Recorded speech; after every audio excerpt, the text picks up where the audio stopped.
ఈ రాష్ట్రంలో కూటమి సర్కారు చాలా చక్కగా పనిచేస్తుంది.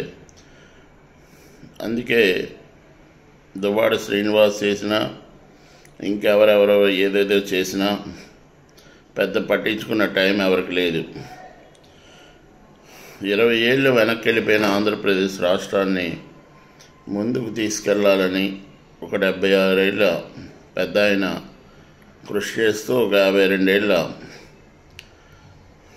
మిత్రునితో పయనిస్తూ మంచి టీం తయారు చేసుకొని నిస్వార్థంగా ఇంతకుముందు ఎలాగ ప్రవర్తించారో తెలియదు, కానీ ఇప్పుడు శ్రీ నారా చంద్రబాబు నాయుడు గారు ముఖ్యమంత్రి బాధ్యతలు తీసుకుంటూ అతి సామాన్యంగా ఆయన యొక్క విధులను నిర్వర్తిస్తున్నారు. ఆయనకి మనం ఎంతైనా గెలిపించినందుకు ఆయన చేసిన కృషిని మనం ఎంతైనా పొగడక తప్పదు. ఆయన ఈ రాష్ట్రాన్ని ముందుకు తీసుకెళ్తారు. అప్పుడే చాలా కంపెనీలు వచ్చాయి, ఇంకా వస్తాయి. మన ఆంధ్రప్రదేశ్ 5 సంవత్సరాల్లో 20 సంవత్సరాలు వెనక్కి ఎప్పుడు వెళ్ళిందో అనుకున్నాము మనము, అంత ముందుకి పోతుంది.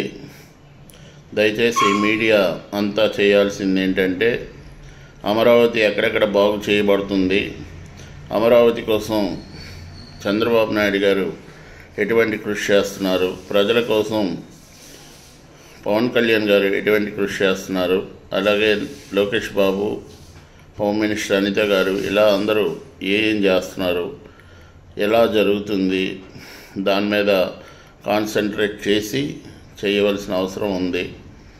దయచేసి దీని మీద ఫోకస్ పెట్టాలని మీ అందరికీ కోరుకుంటూ, ఈ రాష్ట్రాన్ని అభివృద్ధి జరగాలంటే మీడియా కూడా ఒక భాగం. చాలామంది ప్రతి జిల్లాలోని అనేకమైన ఆర్థికంగా ఉన్నవాళ్ళు చాలామంది ఉన్నారు, ఆర్థికంగా నిలదొక్కున్న వాళ్ళు ఉన్నారు. వాళ్ళ దగ్గర నుంచి రాజధానికి కావలసిన వనరులని సమకూర్చడానికి చాలామంది ప్రయత్నించి మీడియా ద్వారా అది ప్రతిరోజు అప్డేట్ అయితే చాలా బాగుంటుంది. మీడియా వాళ్ళు ప్రత్యేక కృషిని మాత్రం ఈ విరాళాలు వచ్చేటట్టు, విదేశాల నుంచి విరాళాలు వచ్చేటట్టు కృషి చేయవలసిన అవసరం, అది ప్రక్షాళన చాలా అవసరం.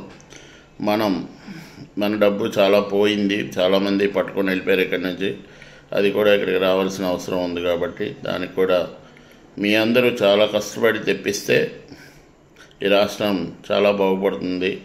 మెయిన్ మన పిల్లల భవిష్యత్తు బాగుంటుందన్నది మరొక ఉద్దేశం.